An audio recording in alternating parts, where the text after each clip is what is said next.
మాజీ మంత్రి ఆర్కే రోజా నిన్నటి రోజున ఏదైతే ఈ యొక్క ఏబిఎన్ రాధాకృష్ణ గారికి సంబంధించి కావచ్చు వాటన్నిటి గురించి ధర్నా చేస్తుందో అందులో భాగంగా మాట్లాడుతూ ఆంధ్రప్రదేశ్ ముఖ్యమంత్రి నారా చంద్రబాబు నాయుడు గారి సతీమణి గురించి, అదేవిధంగా డిప్యూటీ సీఎం అయిన కొనిదెల పవన్ కళ్యాణ్ గారి సతీమణి గురించి, లోకేష్ గారి సతీమణి గురించి కూడా మాట్లాడింది. అసలుకి సందర్భం లేకుండా ఎందుకు ఇంట్లో మహిళలు లాగారని చెప్పేసి మరిన్ని విషయాలు తెలుసుకోవడానికి మనతో ఉన్నారు ప్రముఖ సామాజిక విశ్లేషకులు, రాజకీయ విశ్లేషకులు అయినటువంటి డాక్టర్ గడ్డిపాటి శ్యాంప్రసాద్ గారు. సార్ నమస్కారం అండి. నమస్తే సార్. రోజా గారి వ్యాఖ్యలు నిన్న రోజున అందరూ కూడా విన్నారు. దానికి సంబంధించి అనేక మంది విభిన్న అభిప్రాయాలు వ్యక్తం చేస్తున్నారు. అసలు జరిగిన సంఘటన పక్కన పెడితే అసలుకి ఆ సందర్భం కానీ ఆ సమయం కానీ కాకుండా ఎందుకని నారా చంద్రబాబు నాయుడు గారి సతీమణి కావచ్చు వీళ్ళందరి ఇంట్లో మహిళల్ని ఈ విధంగా బయటికి సందర్భం లేకుండా అసలు వాళ్ళకి ఎటువంటి ప్రమేయం కూడా లేదు. సో ఈ విధంగా రోజా గారు చేసిన వ్యాఖ్యలను ఎలా అర్థం చేసుకోవాలంటారు? మీరేమంటారు ఆ వ్యాఖ్యల గురించి? ఇది దారుణాతి దారుణం. ఎందుకంటే అస్సలు ముఖ్యమంత్రి భార్య నారా భువనేశ్వర్ గారి గురించి మాట్లాడుకుందాం ఫస్ట్. అసలు నారా భువనేశ్వర్ గారు ఒక ముఖ్యమంత్రికి కూతురు. ఎన్టీ రామారావు గారు లాంటి మహానుభావుడికి కూతురు ఆవిడ ముఖ్యమంత్రిగా చేశాడు, ఒక మహానటుడు కూడా. అటువంటి వ్యక్తికి కూతురు. ఒక ముఖ్యమంత్రి, సీనియర్ మోస్ట్ ముఖ్యమంత్రి భారతదేశంలో 16 సంవత్సరాలు ముఖ్యమంత్రిగా ఉండి, 10 సంవత్సరాలు అపోజిషన్ లీడర్గా ఉండి, 45 సంవత్సరాలు రాజకీయ జీవితం గడిపిన వ్యక్తికి భార్య, ఒక ఐటీ మంత్రికి తల్లి, ఒక యాక్టరు, 3 టైమ్స్ ఎమ్మెల్యేగా కంటిన్యూస్గా ఎమ్మెల్యేగా ఉన్న బాలకృష్ణకి చెల్లెలు, ఇంకొక బ్రదరు ట్రాన్స్పోర్ట్ మినిస్టర్గా చేశారు హరికృష్ణ గారు, ఇంకొక అక్క సెంట్రల్ మినిస్టర్గా చేసింది. ఇంత బలమైన కుటుంబం మధ్యలో ఉన్న వ్యక్తి నారా భువనేశ్వర్ గారు. ఎంతో సామాన్యమైన జీవితం గడిపింది ఆవిడ. ఇంత మంది బలగం ఉండి, ఇంత అధికారం ఉండి, కంబైన్డ్ స్టేట్లో 83 నుంచి రాజకీయంలో ఉండి ఎంతో సింపుల్గా బ్రతుకుతున్న ఆవిడ్ని వీళ్ళు బయటకు తీసుకొచ్చి ఆవిడ పేరు మాట్లాడాల్సిన అవసరమే లేదు అసలు. దాని గురించి ఇంకా చెప్పుకుందాం. ఆవిడ అదే కాదు, హెరిటేజ్ అనే సంస్థ స్థాపించిన తర్వాత దానికి మేనేజింగ్ డైరెక్టర్గా ఉండి ఎంతో సక్సెస్ఫుల్గా ఇండస్ట్రీ రన్ చేస్తుంది మహిళ ఆవిడ. అదేగాక 29 సంవత్సరాల క్రితమే ఎన్టీఆర్ ట్రస్ట్ ఓపెన్ చేశారు. ఎన్టీఆర్ ట్రస్ట్లో బ్లడ్ బ్యాంక్ ఉంది. కొన్ని లక్షల మందికి ప్రాణం కాపాడారు. ఎన్టీఆర్ ట్రస్ట్ కింద స్కూల్స్, కాలేజెస్ ఉన్నాయి. వాటి ద్వారా విద్యాదానం చేస్తున్నారు పేదవాళ్ళకి. అలా కాకుండా ఏదైనా కెలామిటీసు, వరదలు కానీ ఏదన్నా విపత్తులు సామాజిక విపత్తులు జరిగినప్పుడు ఇమ్మీడియట్గా రెస్పాండ్ అయ్యి వాళ్ళకి సహాయం చేయడానికి ప్రత్యక్షంగా వెళ్ళేది ఆవిడ.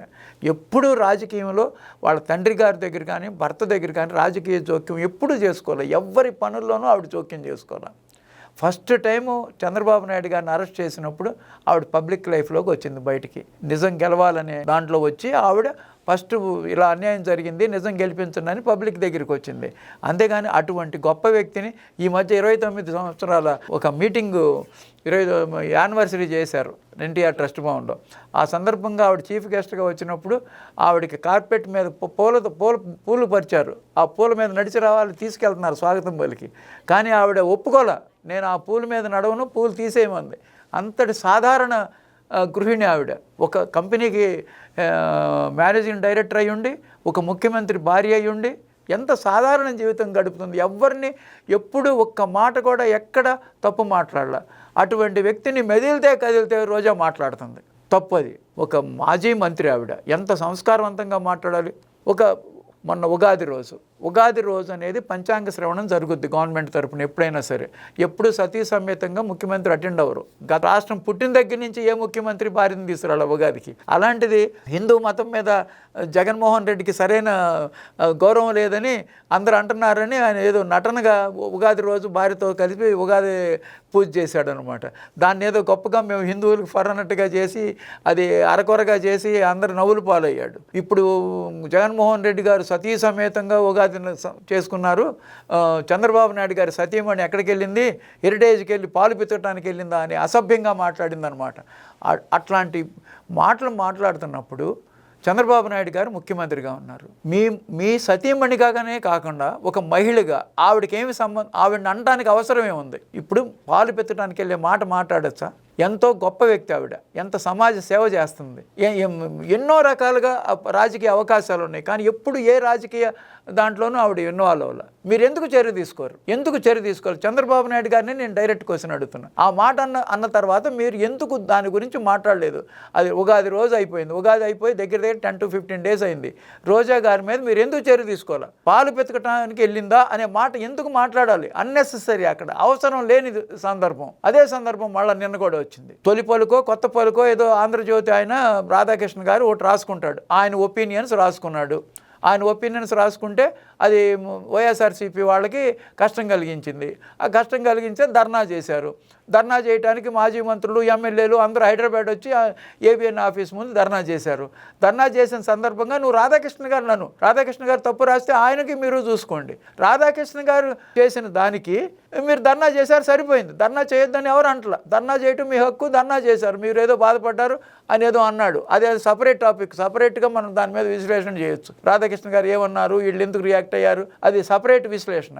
ఇప్పుడు ప్రస్తుతానికి నిన్న రోజా గారు ఏబిఎన్ ఆంధ్రజ్యోతి ముందు ధర్నా చేసిన సందర్భంగా మేము తలుచుకుంటే ఏదైనా మాట్లాడగలము, ఈ మమ్మల్ని తిట్టించారు వీళ్ళు. ముఖ్యమంత్రి గారి భార్య నారా భువనేశ్వర్ గారు రాధాకృష్ణ ద్వారా మమ్మల్ని తిట్టించారు. ఉప ముఖ్యమంత్రి పవన్ కళ్యాణ్ గారి భార్య, నారా లోకేష్ గారి భార్య, వీళ్ళందరూ కలిసి రాధాకృష్ణ గారికి చెప్పి మమ్మల్ని తిట్టించారు, మాకు సంస్కారం ఉంది కాబట్టి మేము వాళ్ళని ఏం అంటలేదు అనేది ప్రెస్ మీట్లో మాట్లాడింది ఆవిడ.